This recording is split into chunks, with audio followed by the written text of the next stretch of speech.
पाठ 10 ठेस। खेती बाड़ी के समय गांव के किसान सिरचन की गिनती नहीं करते। लोग उसको बेकार ही नहीं, बेगार समझते हैं। इसलिए खेत खलिहान की मजदूरी के लिए कोई नहीं बुलाने जाता है सिरचन को। क्या होगा उसको बुलाकर? दूसरे मजदूर खेत पहुंचकर 1/3 काम कर चुकेंगे। तब कहीं सिरचन राय हाथ में खुरपी डुलाता हुआ दिखाई पड़ेगा।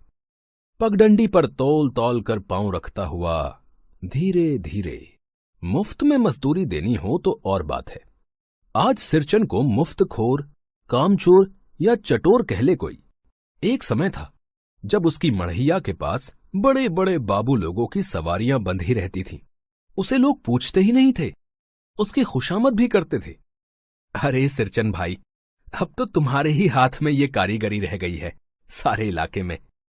एक दिन भी समय निकाल कर चलो, कल बड़े भैया की चिट्ठी आई है शहर से। सिरचन से एक जोड़ा चिक बनवा कर भेज दो।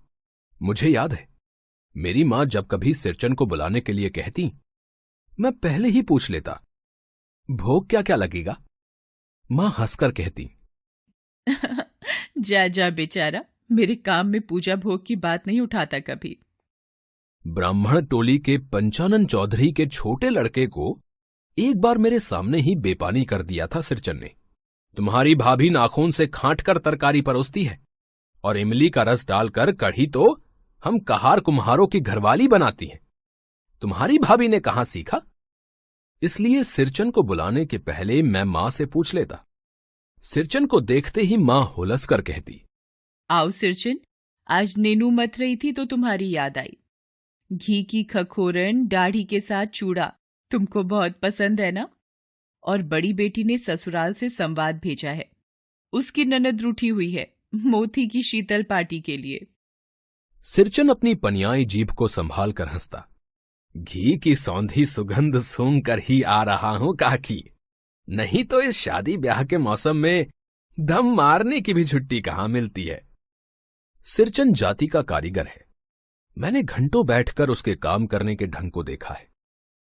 एक एक मोती और पटेर को हाथ में लेकर बड़े जतन से उसकी कुच्ची बनाता, फिर कुच्चियों को रंगने से लेकर सुतली सुलझाने में पूरा दिन समाप्त। काम करते समय उसकी तन्मयता में जरा भी बाधा पड़ी कि गेहुअन सांप की तरह फुफकार उठता, फिर किसी दूसरे से करवा लीजिए काम। सिरचन मुंहजोर है, काम चोर नहीं। बिना मजदूरी के पेट भर भात पर काम करने वाला कारीगर। दूध में कोई मिठाई न मिले कोई बात नहीं, किंतु बात में जरा भी झाल वो नहीं बर्दाश्त कर सकता। सिरचन को लोग चटोर भी समझते हैं। तली बघारी हुई तरकारी, दही की कढ़ी, मलाई वाला दूध, इन सब का प्रबंध पहले कर लो, तब सिरचन को बुलाओ। दुम हिलाता हुआ हाजिर हो जाएगा। खाने पीने में चिकनाई की कमी हुई कि काम की सारी चिकनाई खत्म। काम अधूरा रखकर उठ खड़ा होगा। आज तो अब अध कपाली दर्द से माथा टंटना रहा है, थोड़ा सा रह गया है, किसी दिन आकर पूरा कर दूंगा। किसी दिन माने कभी नहीं। मोथी घास और पटेर की रंगीन शीतल पाटी, बांस की तेलियों की झिलमिलाती चिक, सतरंगे डोर के मोढ़े, भूसी चुन्नी रखने के लिए मूंछ की रस्सी के बड़े बड़े जाले, हलवाहों के लिए ताल के सूखे पत्तों की छतरी टोपी, तथा इसी तरह के बहुत से काम हैं जिन्हें सिरचन के सिवा गांव में और कोई नहीं जानता। ये दूसरी बात है कि अब गांव में ऐसे कामों को बेकाम का काम समझते हैं लोग। बेकाम का काम, जिसकी मजदूरी में अनाज या पैसे देने की कोई जरूरत नहीं। पेट भर खिला दो, काम पूरा होने पर एक आध पुराना धुराना कपड़ा देकर विदा करो। वो कुछ भी नहीं बोलेगा। कुछ भी नहीं बोलेगा ऐसी बात नहीं। सिरचन को बुलाने वाले जानते हैं, सिरचन बात करने में भी कारीगर है। महाजन टोले के भज्जू महाजन की बेटी सिरचन की बात सुनकर तिलमिला उठी थी।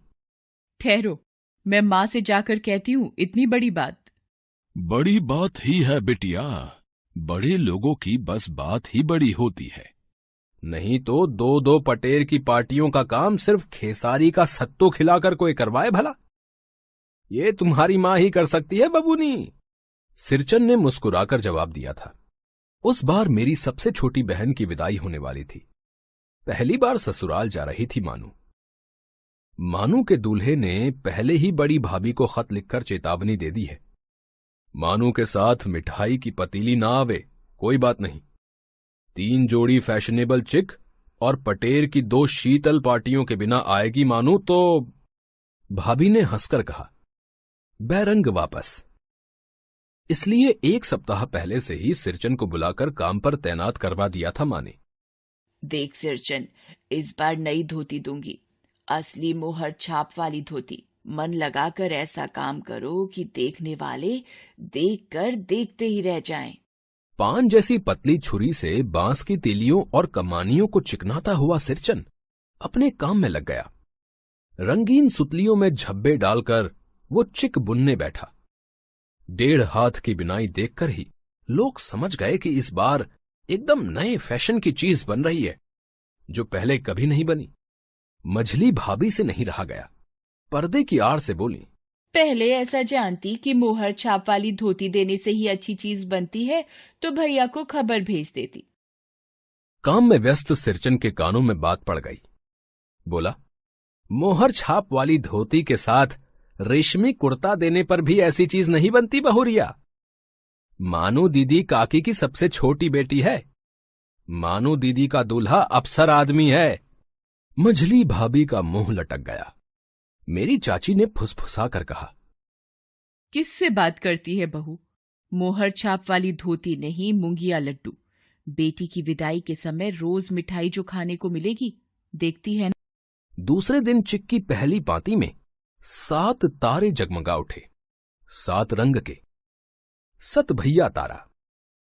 सिरचन जब काम में मगन रहता है तो उसकी जीभ जरा बाहर निकल आती है, ओंठ पर। अपने काम में मगन सिरचन को खाने पीने की सुधि नहीं रहती। चिक में सुतली के फंदे डालकर उसने पास पड़े सूप पर निगाह डाली। च्यूरा और गुड़ का एक सूखा ढेला। मैंने लक्ष्य किया।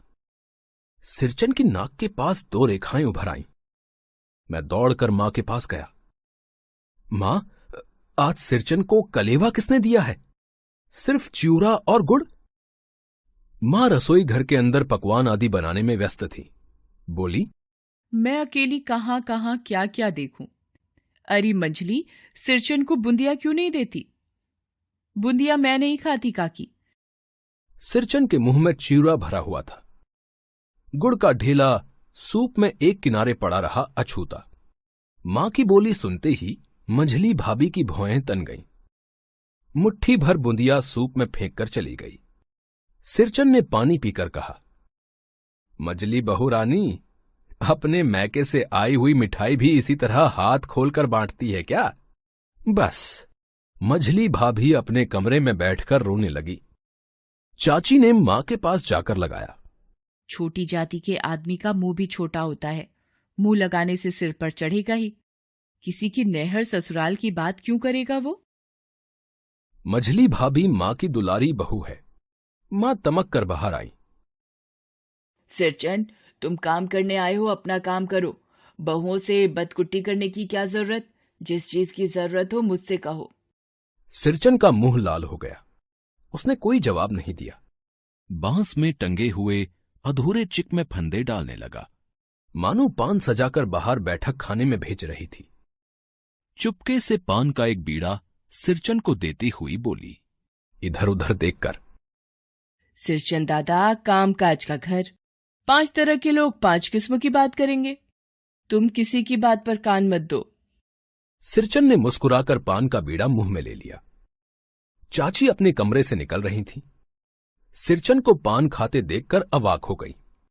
सिरचन ने चाची को अपनी ओर अचरज से घूरते देखकर कहा, छोटी चाची, जरा अपने डिबिया का गम कौवा जर्दा तो खिलाना, बहुत दिन हुए। चाची कई कारणों से जली भुनी रहती थी सिरचन से। गुस्सा उतारने का ऐसा मौका फिर नहीं मिल सकता। झनकती हुई बोली, मस्खरी करता है, तुम्हारी चढ़ी हुई जीभ में आग लगे, घर में भी पान और गमकौवा जर्दा खाते हो, चटोर कहीं के।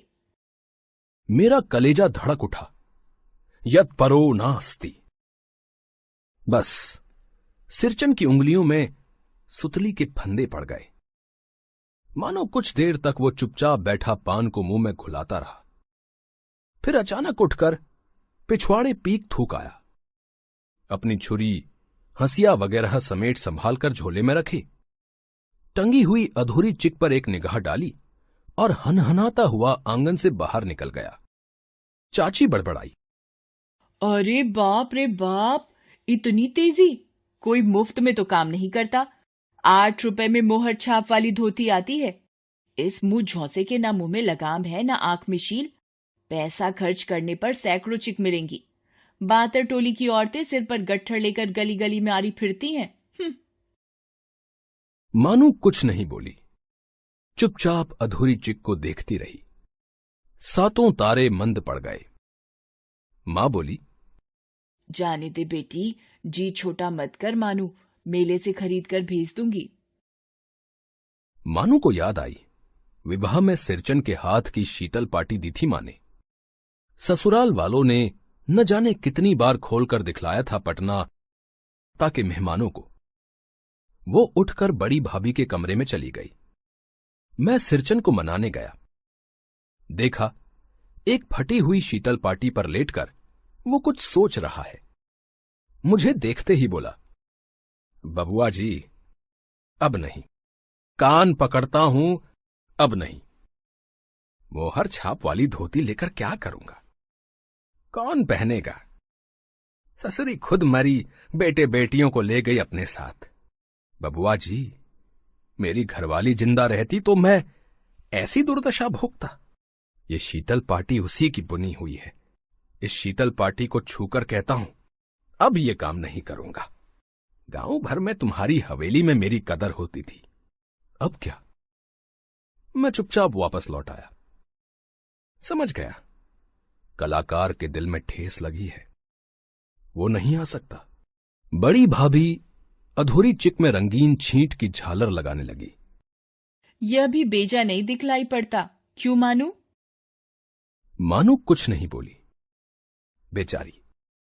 किंतु मैं चुप नहीं रह सका। चाची और मंझली भाभी की नजर न लग जाए इसमें भी।